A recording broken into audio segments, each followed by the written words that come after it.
So they're clearly in the final throes of sorting this appointment out. I would have expected something. And listen, it's only 6 o'clock. There may well be something later on. It may well be tomorrow. But certainly this week, you would expect that Rangers will be in a position. And the other thing about that is it wouldn't have made any real sense to announce that Barry Ferguson won't be getting the job unless you were 100% nailed down that you've got your guy. Because imagine you announce on Sunday that it's not Barry Ferguson, and then by Thursday something falls through and you think, it might be Barry Ferguson. So, I wouldn't expect that. I fully expect something to happen imminently in terms of Rangers managerial appointment. Who it is at this point, I'd be telling you a lie, Daniel. I'd be guessing. And there are some guesses and there are some interesting names around it, and Steven Gerrard has certainly got a lot of traction. There are some other interesting names floating around, and as I keep saying, I don't pay much attention to bookies odds, because if somebody put a fiver on you tonight, Daniel, you'd be down to second favourite by tomorrow morning. I do a great job. You just have to wait and see. For the time being, very little info is creeping out. Well, Gianni says... Burnsy knows something. Well, I'll come to Burns in a second. Gianni says the white smoke will unfurl out of Ibrox tonight, I'm hearing. So there you go. Gianni's the man in the know. Union Bears must have the pyro out again, have they? Burnsy, on That's the white smoke coming out of Gianni's pizza oven. That's black smoke. I was going to say that. Burnsy, on Gerrard, right? Just personally, I don't really get it. I don't see why Rangers would be in a hurry to bring him back. I don't why that would be the next best step in his career. Get lots of comments on it, but what's your thoughts? I missed a bit of that, Daniel, right? Also, obviously my dodgy Wi-Fi from what I borrowed from next door neighbours is breaking up. Along the lines of, was it along the lines of why would Steven Gerrard probably take this at this time? Why would Rangers want him back as well? I think that a lot of the Rangers fans would want him back because he's won a title. He's brought success to the club. He's shown over the course that he can topple Celtic.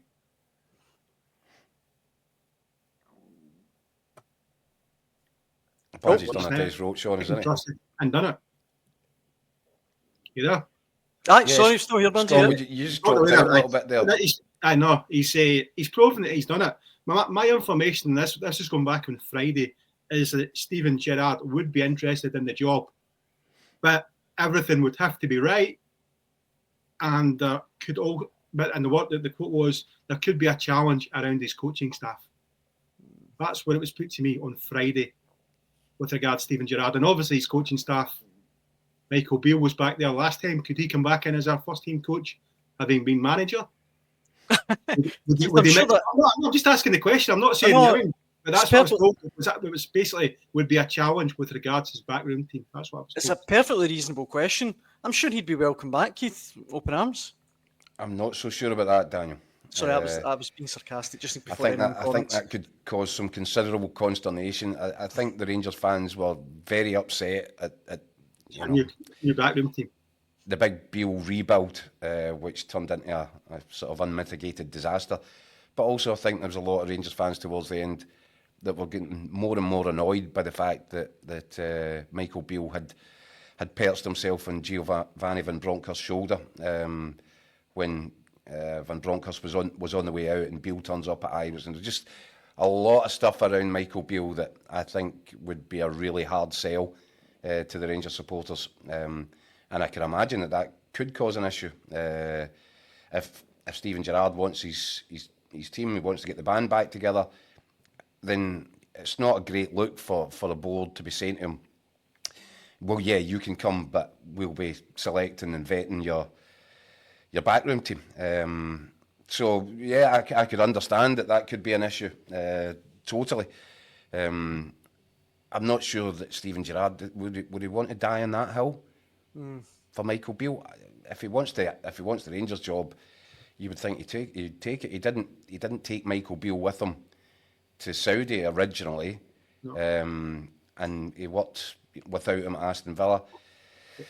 But Daniel, I'm a little bit like you. I'm a bit underwhelmed with everything Steven Gerrard has done since leaving Rangers. I don't think this is a guy in an upward trajectory, albeit he might have found something of a spiritual home at Rangers. It might be a good fit for him. He might, feel as if he's got unfinished business of some sort. And for all those reasons, I'm sure you could make an argument for Steven Gerrard. But, when you look at how things have panned out for him since leaving Rangers first time round, does it make him a better manager than he was? I'm not sure it does. I think it makes him a little bit damaged. I know, I agree. The other name, of course, that's going about today, Keith, is Francesco Farioli, who is the Ajax manager, but I believe he resigned earlier today. I think he left the club today. Ajax were 9 points ahead in the Eredivisie title race with 6 games to go, and his side contrived to lose it on the last day to PSV Eindhoven. But he's left Ajax today. He's another name that's been mentioned in regards to the Rangers job. He's an interesting guy.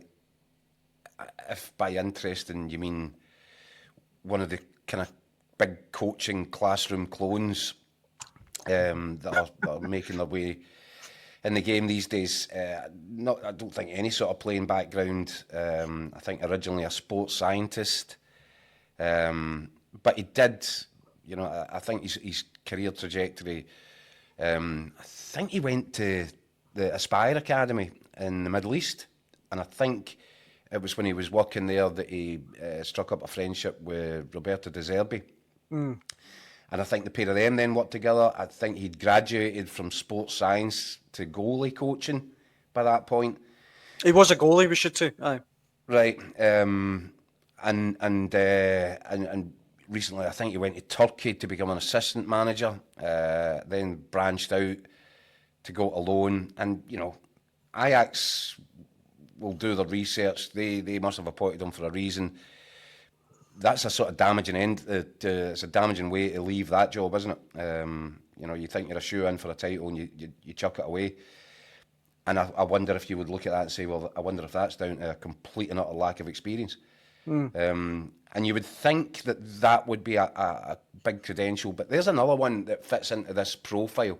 A 35, 36-year-old guy with no great track record in terms of what he's done in the game, but a young thruster. And we've seen Rangers linked with the likes of Davide Ancelotti,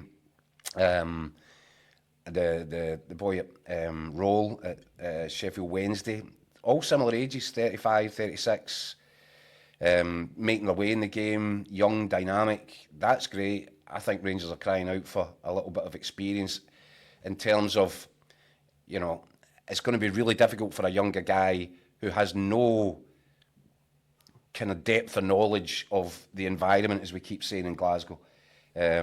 Scottish football in general, the club itself, to be sort of, transported in from nowhere into the middle of it and to be expected just to get it and hit the ground running, I think it's a big, big ask.